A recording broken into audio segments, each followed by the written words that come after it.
Have you ever been told you weren't good enough? That your dreams were too big? That you should just give up? I still remember the day my high school teacher looked me straight in the eyes and said, "College isn't for everyone. Some people just aren't cut out for it." Stay with me till the end to discover how those crushing words followed me for 20 years. Until the moment my 7-year-old daughter handed me my doctorate degree on stage, changing everything. Welcome to Plot Twist Life, where we share real stories that prove life's greatest victories often come after our biggest challenges. Before I reveal how I went from a hopeless student to having my daughter hand me my doctorate, make sure you hit subscribe so you never miss these life-changing stories that could inspire your own journey to greatness. I can still feel the hard plastic of that chair in Mr. Winter's office. I was 17, fidgeting with the college brochures spread across his desk. The guidance counselor's office was supposed to be a place of encouragement, a launching pad for futures full of possibility. But for me, it became the place where someone in authority confirmed my worst fears about myself. "Looking at your grades, your test scores, and your overall aptitude," he said, leaning back in his chair, "I think we need to be realistic about your options, Sarah." The way he said realistic made my stomach sink. I knew what was coming. College isn't for everyone. Some people just aren't cut out for it. He slid the university brochures to the side, replacing them with pamphlets for vocational schools. "These might be more your speed." I didn't cry. Not then.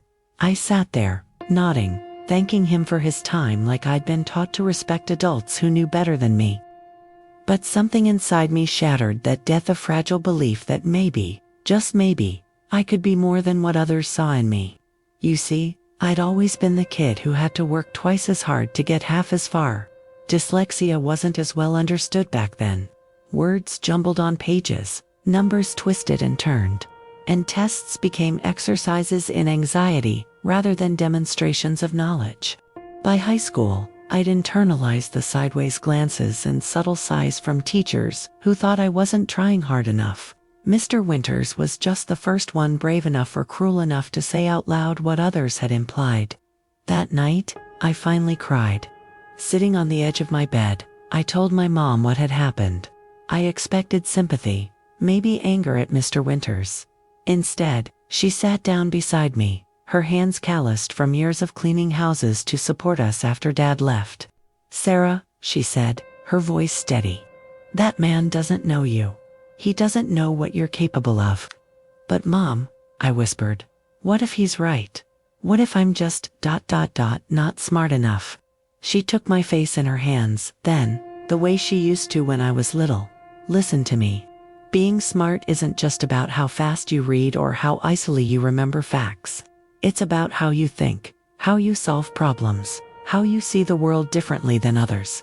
And baby, you've got that in spades." I didn't believe her then, but something about her unwavering faith planted a tiny seed of resistance in me, a small voice that whispered, "What if he's wrong?" I graduated high school without distinction, no honors, no scholarships, just a diploma and the lingering echo of Mr. Winter's assessment. I got a job as a receptionist at a local business, filing papers and answering phones. It was realistic, just as he'd suggested. But that seed my mother planted kept growing. At night, after my shifts, I'd read slowly, painfully, but persistently. Books about successful people who'd been counted out. Articles about learning differences. Stories about late bloomers who found their way. Then, at 21, I met James. He was a graduate student who came into the office where I worked to deliver some documents. I was immediately drawn to his kind eyes and the way he spoke to me, not down at me, but to me, as if what I had to say mattered. Our relationship moved quickly. Within a year, we were married, and a year after that, we welcomed our daughter, Lily, into the world. Her tiny fingers wrapped around mine, and I made a silent promise. No one would ever make her feel the way Mr. Winters had made me feel. No one would ever convince her to shrink her dreams. But something unexpected happened in those early years of motherhood. As I read children's books to Lily, tracking the words with my finger as my mother had done for me, I found my own reading improving. The dyslexia didn't disappear, but the strategies I developed to help myself understand became stronger. When Lily was 3, James was offered a position at a university in another state. The move was difficult, leaving my mother, the only support system I'd ever known, but it felt like a chance at a fresh start. One day, while Lily was in preschool, I found myself wandering into a community college nearby. I don't know what possessed me to walk through those doors. Maybe it was curiosity. Maybe it was that seed of resistance that had never stopped growing. The academic advisor I spoke with was nothing like Mr. Winters. Her name was Dr. Chen, and when I nervously admitted I'd always wanted to go to college, but wasn't sure if I was college material, she didn't dismiss me. "Let's find out together," she said. "Everyone has different strengths and different challenges. The question isn't whether you're college material, it's what support you need to succeed." I enrolled in one class, just one, to see if I could do it. Introduction to Psychology. I told James it was just something to keep my mind active while Lily was at school. I didn't want to admit how much it meant to me, how terrified I was of failing and proving Mr. Winters right after all these years. That first class was harder than anything I'd ever done. I recorded lectures to listen to again later. I read and reread textbook chapters until the words made sense. I found online resources for students with learning differences, and slowly, painfully, I began to understand not just the material, but my own mind. Psychology fascinated me, especially the study of how people learn, how different brains process information, how early experiences shape our self-perception. For the first time in my life, I didn't see my dyslexia as a defect but as a different way of engaging with the world, one that came with unique insights. I got an A in that class. Not because it was easy, it wasn't, but because I worked harder than I'd ever worked for anything. When I told Dr. Chen, she wasn't surprised, ready for another class next semester. She asked with a smile. One class became 2, then 3, then a full course load. As Lily grew, so did my confidence. I'd study after she went to bed, James bringing me cups of coffee and quiet encouragement. When I struggled, I no longer heard Mr. Winters' voice telling me I wasn't cut out for this. Instead, I heard my mother's conviction, Dr. Chen's support, James' belief in me. And I heard Lily, who would ask about my classes with the same curiosity she had about everything in her expanding world. "What did you learn today, Mommy?" became our nightly ritual, the two of us sharing what we've discovered in our separate classrooms. I graduated with an associate's degree when Lily was 5, standing on her chair and cheering louder than anyone when my name was called. But I wasn't done. That seed of resistance had grown into something unstoppable. I transferred to a 4-year university, majoring in educational psychology with a focus on learning disabilities. Every theory I studied, every research paper I read, helped me understand my own journey better, and with each passing semester, Mr. Winters' voice grew fainter in my mind. The day I received my bachelor's degree, Lily, now 7, asked me a question that changed everything. "Mommy, are you going to be a doctor now?" Like Dr. Chen, I explained that becoming a doctor required even more school, many more years of studying and hard work.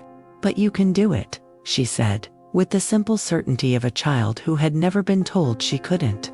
And in that moment, looking into my daughter's eyes, I saw no trace of doubt, no hint of the insecurity that had shadowed me for so long. In her mind, there was no question of what I was capable of. So I applied to graduate school, the same university where James worked, in the Department of Educational Psychology. My application included a personal statement about my experiences with dyslexia, and how they had shaped my understanding of educational systems. About how one teacher's dismissal had nearly defined the limits of my potential. About how I wanted to ensure that no child felt the way I had in Mr. Winters' office. When the acceptance letter came, Lily was the first person I told. She jumped up and down in our kitchen, her excitement a mirror of my own barely contained joy. "You're going to be Dr. Mommy," she declared. Graduate school was different from anything I'd experienced before. The workload was intense, the expectations higher, the material more complex. There were moments when doubts crept back in late nights, surrounded by research papers, deadlines looming, the persistent feeling that everyone else belonged there more than I did. But I had tools now, both practical strategies for managing my dyslexia and the emotional resilience to push through the hard days. And I had a support system, James, who took on more household responsibilities without complaint. My mother, who would call with unwavering encouragement. Dr. Chen, who had become a mentor and friend. And most importantly, I had Lily, who would leave little notes in my textbook's drawings of stars and hearts, and stick figures of the two of us, always with the same message: "You can do it, Mommy." I defended my master's thesis on the experiences of adults with learning disabilities in higher education. My research included interviews with dozens of people whose stories echoed my own, people who had been told, explicitly or implicitly, that they weren't college material. People who had believed those assessments for years, sometimes decades, before finding their way back to education. As I moved into the doctoral program, my research expanded. I wasn't just studying these experiences anymore, I was developing interventions, creating resources, advocating for institutional changes that would make education more accessible. The years passed quickly, marked by Lily's growth as much as my academic milestones. She started middle school the same year I began writing my dissertation. We'd sit at the kitchen table together, working on our separate assignments, occasionally looking up to share a thought or ask a question. When I finally typed the last word of my dissertation, a comprehensive study on transforming educational environments to support diverse learning needs, Lily was the first to read it. Not the whole thing, of course, but the dedication page, to my daughter Lily, who never doubted what I could become, and to my younger self, who needed to hear that her different way of learning was not a deficiency, but a strength. The day of my dissertation defense arrived. I stood before a committee of professors, presenting research that had consumed the last several years of my life. As I spoke, I thought about all the moments that had led to this one: the crushing conversation in Mr. Winter's office, the first community college class I'd nervously attended, Lily's unflinching belief in what I could achieve. When the committee chair said, "Congratulations, Dr. Collins," I felt a wave of emotion so powerful I thought I might collapse. Not just pride in what I'd accomplished, but vindication of that 17-year-old girl who had left a guidance counselor's office believing she was somehow fundamentally inadequate. The graduation ceremony was scheduled for the following month. As it approached, James mentioned that doctoral graduates could select someone special to hood them during the ceremony, to place the academic hood, representing their degree, over their shoulders. "Who will you choose?" he asked. Without hesitation, I said, "Lily, are you sure? She's only 13. What if she gets nervous?" "She won't," I said, with the same certainty she had always shown in me. When I asked Lily if she would do me the honor of hooting me at the ceremony, her eyes widened. "Is that allowed? Don't they usually pick professors or something?" "They usually do," I admitted. "But this isn't a usual story, and I wouldn't be Dr. Collins without you believing I could be." The day of the ceremony arrived. I sat among my fellow graduates, scanning the audience for James and Lily. When my name was called, I walked across the stage, heart pounding, and there, waiting for me, was my daughter, holding the hood that represented everything I had worked for. As she placed it over my head and onto my shoulders, she whispered, "I told you that you could do it, Mommy." In that moment, 20 years fell away. I was no longer standing on a stage receiving a doctorate degree. I was sitting in Mr. Winter's office, hearing him tell me what I couldn't do, what I wasn't capable of. But this time, I had an answer for him. This time, I could say, "You were wrong about me, and I've spent my life proving it." As I returned to my seat, doctorate hood proudly displayed, I realized something profound. The journey hadn't just been about proving Mr. Winters wrong. It had been about proving myself right. About discovering the truth that had been there all along, buried beneath years of self-doubt and internalized limitations. I wasn't successful despite my dyslexia in many ways. I was successful because of it. Because it had taught me perseverance. Because it had given me insight into how different minds work. Because it had shown me how educational systems fail certain students, and how they could be improved. Today, I run a center for learning differences at the university where I once felt like an imposter. I work with students who remind me of my younger self, bright, capable individuals who have been convinced that their struggles reflect their worth or potential. When they come to my office, nervous and uncertain, I make sure it's nothing like Mr. Winter's office was for me. There are no crushing assessments, no narrowing of possibilities. Instead, there is recognition of their unique strengths, exploration of strategies that might work for their specific challenges, and above all, an unshakable belief in what they can achieve. Sometimes, when a student seems particularly doubtful, I tell them my story, not to center myself, but to offer living proof that the limitations others place on us, and worse, the ones we place on ourselves, are rarely the truth. And sometimes, I bring out a photograph I keep on my desk.